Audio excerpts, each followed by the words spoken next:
हमारे मुल्क पर मुसल्लत हुक्मरान आलमी एस्टेब्लिशमेंट का एजेंट है और हमने गांधी की हुक्मरानी के खिलाफ बगावत का ऐलान किया है।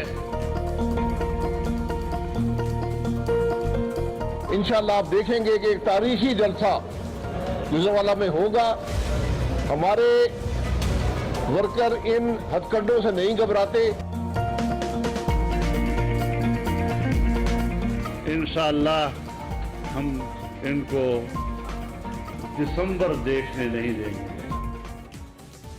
जो जलसे की तारीख करीब आ रही है, सियासी टेम्परेचर बढ़ता चला जा रहा है। बिल्कुल, और हुकूमत के खिलाफ पीडीएम का पहला जलसा कल गुजरांवाला में होने जा रहा है। सियासी माहौल गर्म हो चुका है, ऑपोजिशन की तैयारियां भी अरूज पर हैं। जलसे से कबल कई शहरों में क्रैकडाउन भी शुरू किया जा चुका है। कारकुनों की पकड़ धक्कर का सिलसिला भी जारी है। ऑपोजिशन रहनुमाओं की गिरफ्तारी के लिए इसके साथ साथ छापे भी मारे जा रहे हैं। गुजरांवाला और रायविंड के जाने वाले रास्तों पर कंटेनर्स पहुंचा दिए गए हैं। ताहम ऑपोजिशन जो क्रैकडाउन के बावजूद डटी हुई है और हर हाल में जलसा करने का ऐलान कर दिया है। एक जानिब पाकिस्तान तहरीक इंसाफ ने कहा था डेमोक्रेसी के अंदर सबको एहतजाज का हक हासिल है, खुला मैदान दिया जाएगा, लेकिन दूसरी जानिब रंग कुछ और ही है। इस वक्त पंजाब पुलिस, खासतौर पर लाहौर और गुजरांवाला पुलिस मसरूफ है कि किसी तरीके से रोड़े अटकाए जाएं, बैनर्स उतार दिए गए, ये कहकर के बैनर्स के पैसे नहीं दिए गए। ये भी कहा गया कि जलसे के बैनर्स नहीं उतारे गए, ये तो वो बैनर्स है जो इससे पहले के लगे हुए थे। मुतजाद आरा हुकूमत की जानिब से हैं और हुकूमत बज़ाहिर ऐसा लगता है इस सारी सूरत-ए-हाल को देखकर जैसे बौखला सी गई है, जैसे हुकूमत ये नहीं चाहती कि पहला जलसा बहुत तगड़ा हो। लेकिन आज हमने देखा अखबारात में इश्तारात शाये हुए हैं और मरियम नवाज लीड करती नजर आती हैं इस सारी तहरीक को। ये मामला सारा किधर जाएगा, इसी पे हम बात कर लेते हैं और हमारे साथ अयाज साहब मौजूद हैं। बिल्कुल, अयाज खान साहब हमारे साथ मौजूद हैं, इस पर डिस्कशन करेंगे। और अयाज साहब बहुत शुक्रिया, आपने सुबह सुबह हमें ज्वाइन किया। अगर हम बात करें तो पीडीएम का जलसा करने तो जा रही है, लेकिन इसके साथ साथ हुकूमत ने ऑपोजिशन के जलसे में कोई रुकावट ना डालने का भी ऐलान कर रखा है। लेकिन ऑपोजिशन इल्जाम लगा रही है कि हुकूमत पुलिस के जरिए जलसा रोकने की कोशिश कर रही है। किसका मौक़िफ़ दुरुस्त लगता है आपको? देखिए, बुनियादी तौर पे होता ही है कि जब भी इस तरह की सिचुएशन बनती है, हम तो मुद्दत से यही काम देख रहे हैं कि हुकूमतें कहा यही करती हैं कि जी आपका आईनी हक है, जलसा करें, जुलूस करें, आइन के दायरे में रहते हुए कानून ना तोड़ें तो हर तरह की सहूलत भी देंगे। लेकिन at the end of the day पता नहीं क्या होता है, फिर उसके बाद रुकावटें भी लग जाती हैं, गिरफ्तारियां भी शुरू हो जाती हैं। इस गवर्नमेंट को एक बहाना मिला हुआ है एसओपीज के हवाले से कि जी कोरोना खुदा ना खास्ता ना फैल जाए, इसलिए हम लोगों को बचाना चाहते हैं। लेकिन कोई फर्क नहीं पड़ा। मुझे लगता है कि वही जो माजी में होता रहा है वही ये हुकूमत करने जा रही है। हुकूमत रुकावटें भी लगाएगी, ऑपोजिशन कुछ इल्ज़ाम भी बढ़ा चढ़ा के लगाएगी। जाहिर है ऑपोजिशन को एक बड़ा शो करना है, तो उसके लिए अगर बड़ा शो नहीं होता तो हुकूमत पे आ जाएगी बात कि जी इन्होंने हमें करने नहीं दिया, हमारे कारकुनों को रोक लिया, गिरफ्तार कर लिया, कंटेनर्स लगा दिए।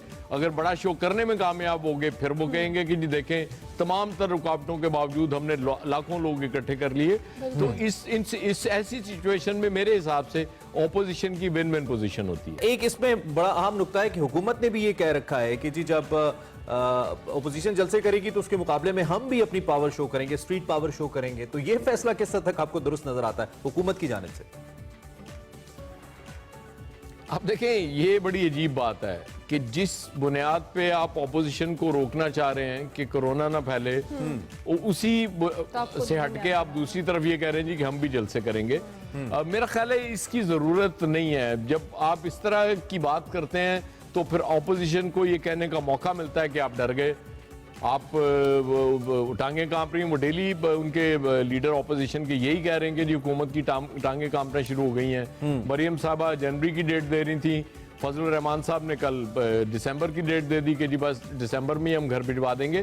तो फिर ये मौका देते हैं आप ऑपोजिशन को इस तरह की बातें करने का। मेरे ख्याल इसका कोई फायदा नहीं होगा और जो सिटिंग गवर्नमेंट होती है उसके लिए वैसे भी जलसे करना मुश्किल होता है। और स्पेशली जो हालात हैं, सरकारी मशीनरी इस्तेमाल होगी तो फिर वही आप इल्ज़ाम ऑपोजिशन पे लगाया करते थे जब उनकी गवर्नमेंट थी कि सरकारी मशीनरी इस्तेमाल करके जलसागाह भर लेते हैं। तो मेरा ख्याल है इसकी फिलहाल ज़रूरत नहीं थी, गवर्नमेंट को नहीं करना चाहिए। सही ठीक है। अच्छा साहब, चूंकि हम पकड़ धकड़ भी देख रहे हैं कोरोना वबा के बावजूद, ऑपोजिशन जो कह रही है कि हमने जलसा करना है, इनके पहले जलसे की जो कामयाबी है उसके कितने चांसेस हैं और ये हुकूमत को कितना टफ टाइम दे सकते हैं? देखिए जलसा कोई मुश्किल खड़ी नहीं करेगा, जितने मर्जी लोग उसमें आ जाएं, जाहिर है वो उसमें तकरीरें होंगी। और अभी तो ये लीडर्स के दरमियान भी एक विद इन पीडीएम वो चल रहा होगा मामला मेरे ख्याल में कि प्राइम टाइम पे वहाँ तकरीर किसने करनी है। जाहिर है फजलुर रहमान साहब चूंकि लीड कर रहे हैं, वो चाहेंगे कि मैं प्राइम टाइम पे तकरीर करूं, बिलावल साहब चाहेंगे उनकी तकरीर उस वक्त हो, मरियम साहबा चाहेंगी कि उनकी हो। ये भी ऐसी चीजें हैं कि जो अभी इनको सॉर्ट आउट करनी है ऑपोजिशन को। गवर्नमेंट के लिए अलबत्ता इसमें बिला वजह इन्होंने वो उसको सीरियस लिया हुआ है। वो कितने लोग आ जाएंगे और 1.5 लाख 2 लाख भी आ जाएंगे तो क्या फर्क पड़ जाएगा, एक जलसा होगा, उसके बाद लोग घर चले जाएंगे, उसके बाद नेक्स्ट जलसे की तैयारी शुरू हो जाएगी, फिर एक जलसा होगा, फिर लोग घर चले जाएंगे। ऑपोजिशन को गवर्नमेंट को उस वक्त तक तो बिल्कुल परेशान नहीं होना चाहिए जब तक ये कोई फाइनल कॉल नहीं देते कि जी हम लॉन्ग मार्च करने जा रहे हैं, कोई धरना देने जा रहे हैं। ये तो रूटीन की एक कार्रवाई है, ये होती रहे, इससे मेरा नहीं ख्याल गवर्नमेंट को फर्क पड़े। ठीक है। अच्छा अयाज खान साहब ये भी बताइए कि जिस तरह की स्टेटमेंट सामने आ रही हैं या ऑपोजिशन बयानात दे रही है, ऑपोजिशन में इतना दमखम नजर आता है आपको कि वो हुकूमत को घर भेज दे, चाहे दिसंबर या जनवरी में, जैसे कि आप बता रहे हैं? देखें इस मुल्क की तारीख ये है कि तहरीक वही कामयाब होती है जिसके साथ इस्टेब्लिशमेंट खड़ी हो। यहाँ मुझे ऐसा मामला नहीं लग रहा कि इस्टेब्लिशमेंट कोई ऑपोजिशन के साथ खड़ी हो। और जाहिर है ऑपोजिशन ने जो आगाज़ किया है पीडीएम के आगाज़ से ही, चूँकि सारी तोपों का रुख इस्टेब्लिशमेंट की तरफ ही रहा, अदलिया की तरफ रहा, तो उस तरफ से तो साथ देने का सवाल मुझे नहीं नजर आ रहा इस स्टेज पे। तो जब ये नहीं है तो फिर गवर्नमेंट कहीं नहीं जा रही, गवर्नमेंट अपने 5 साल पूरे कर रही है।